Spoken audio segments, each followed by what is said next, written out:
NGT के आदेशों की सरेआम धज्जियां उड़ा रहे यमुनानगर के फॉर्मल्डिहाइड प्लांट सील होने के बावजूद भी चल रहे हैं दिन रात।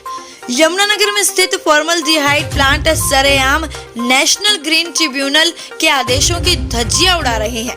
एनजीटी के नियमों के मानदंडों को पूरा न करने पर यमुनानगर में लगे फॉर्मल्डिहाइड प्लांट्स को बंद करने के आदेश दिए गए थे, जिस पर कार्यवाही करते हुए यमुनानगर पॉल्यूशन विभाग ने इन्हें सील भी कर दिया था।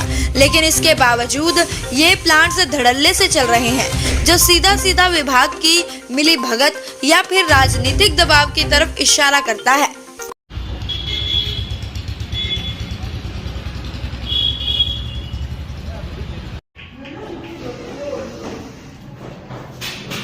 विभाग की तरफ से हमारे पास यहाँ पे यमुनानगर में 9 फॉर्मल्डिहाइड यूनिट हैं।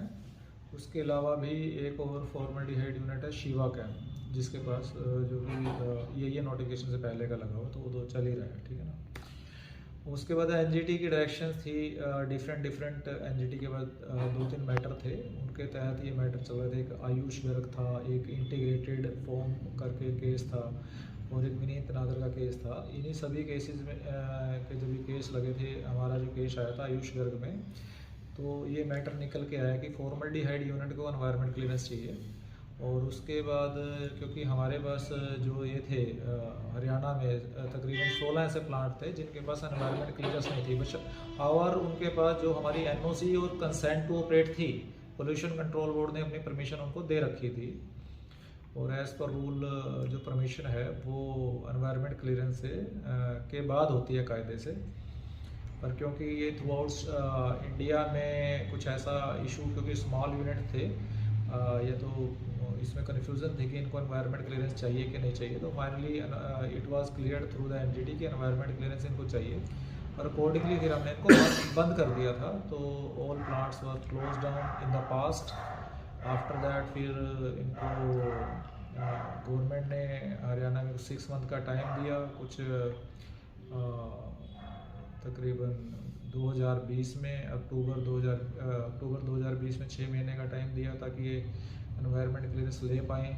बट वो भी फिर क्योंकि उस टाइम पे ये इशू आ गया था, क्योंकि हमारी पैरेलली एनवायरनमेंट क्लीयरेंस जो है ये नोटिफिकेशन वो जो वायलेशन केसेस हैं उनको एक्सेप्ट नहीं करती, तो इसलिए इनकी वहाँ पे एनवायरनमेंट क्लीयरेंस भी नहीं हो पाई।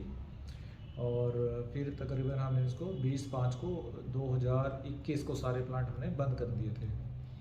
फिर ये कोई 22 जून को ये विनीत नागर के केस में एनजीटी वगैरह ने फाइनली डिसीजन दिया कि कोई भी यूनिट है बिना एनवायरनमेंट क्लीयरेंस के ये फॉर्मल्डिहाइड यूनिट नहीं चलना चाहिए। ये जितने भी कुछ हमारे यहाँ के जो भी यूनिट थे, इन्होंने सुप्रीम कोर्ट में अप्रोच किया, कुछ दूसरे स्टेट वालों ने भी अप्रोच किया। तो जो वो एनजीटी के ऑर्डर थे विनीत नागर के इंटीग्रेटेड फॉर्म में या आयुष गर्ग में, वो जो एनजीटी ने स्टे किए थे वो सुप्रीम कोर्ट ने उनको स्टे कर दिया। तो आफ्टर स्टे मेरे द्वारा, इस ऑफिस के द्वारा हेड ऑफिस से ओपिनियन मांगी गई थी कि इसमें अब सुप्रीम कोर्ट के ऑर्डर आ गए, हमें आगे क्या एक्शन लेना चाहिए, क्योंकि कुछ यूनिट ने उस ऑर्डर के बाद अपना प्लांट चला लिया था। तो उसके बाद हमने ओपिनियन भेजी, तो हेड ऑफिस ने एजी के पास अपनी ओपिनियन भेजी। एजी ने फिर जो उन्होंने हमारे बोर्ड को ही बोला कि आप अपने लेवल में ही ओपिनियन दीजिए। तो डबल एजी जो हमारे थे एनजीटी में एडवोकेट थे, उनसे हमारे पास ओपिनियन ये आई थी। उन्होंने जो, क्योंकि केस वही देख रहे थे कि ये बिकॉज कि हमने जो ये यूनिट थे पर्टिकुलरली एनजीटी की डायरेक्शन के बाद ही नहीं बंद करे, क्योंकि जो ऑर्डर हुए थे 22 जून को, हम तो उससे पहले ही बंद कर चुके। तो उनका ये मानना है ओपिनियन के तहत कि ये हमारे ऊपर नहीं होते, तो अकॉर्डिंगली हमने इन यूनिट को दोबारा से सील कर दिया था, जो ये हमारे फॉर्मल्डिहाइड यूनिट थे। लेकिन देखा गया उसके लिए कार्रवाई कर रहे हैं। देखिए मेरी नॉलेज में नहीं है, पर आप जैसे बता रहे हैं मैं इनको चेक करा लेता हूँ। देखिए जहाँ तक मेरे को इनकी प्रोसेस का नॉलेज है, तो इनकी प्रोसेस इस टाइप की नहीं है कि आप इनको दिन में बंद कर दो या रात को चला लो। तो जो इनका प्रोसेस है, तो एक बार चलाने के बाद ये तकरीबन 3 महीने या 4 महीने इकट्ठे चलते हैं। फिर उसके बाद जो भी मेंटेनेंस वगैरह, जो इनका एक यूएसपी है, एसओपी है, जिसके हिसाब से बाकी प्लांट भी काम करते हैं जो चलने वाले हैं। तो जहाँ तक रात को चलाने वाली बात है, मेरे ख्याल से इकोनॉमिकली वाइबल नहीं है। अगर कोई ऐसा इशू है कि रात को चला लेते हैं, दिन में बंद कर देते हैं, that is not economically viable for their trade. लेकिन हमारी टीमें और नहीं, ऐसा नहीं है कि कैपेसिटी से ज़्यादा। भी एक मेरे पास कंप्लेंट आई थी शिवा कैम के केस में, जो कि मैं आपको बता रहा था कि भी वो प्लांट को एनवायरनमेंट क्लियरेंस की जरूरत नहीं है, क्योंकि वो EIA नोटिफिकेशन 2014 सितंबर 2006 में आई थी, तो उससे पहले इस्टेब्लिश हो गया था, तो इसलिए उसके ऊपर एप्लीकेबल नहीं है ये।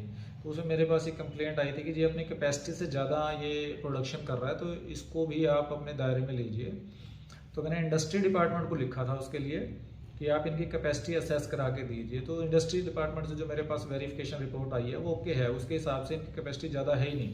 तो जब आपके वेसल की कैपेसिटी ज़्यादा नहीं है तो बढ़ा भी कैसे सकता है। सर इनके ऊपर क्या देखिए, जुर्माना एक अलग कार्रवाई है एनवायरनमेंट कंपनसेशन की, उसके तहत मेरे पास तकरीबन मैं 4 या 5 केसों में प्रोसिक्यूशन फाइल कर चुका है इनके खिलाफ एनवायरनमेंट कोड कुरुक्षेत्र में, और उसमें सज़ा का प्रावधान है, 2 साल से लेकर 3 साल तक की सज़ा का प्रावधान है। तो सर जो अभी फिर भी चलते पाए जाएंगे तो उसके ऊपर क्या एक्शन ले रहे हैं? देखिए, मैं दोबारा से, अगर आप जैसे बता रहे हैं कि कुछ चल रहा है, तो मैं दोबारा वेरीफाई करा लेते हैं उसको, अगर कोई होगा तो उसको मौके पे सील करके और उस पर एक प्रोसिक्यूशन और लॉन्च कर देंगे, उसमें हमारी सील को थोड़ा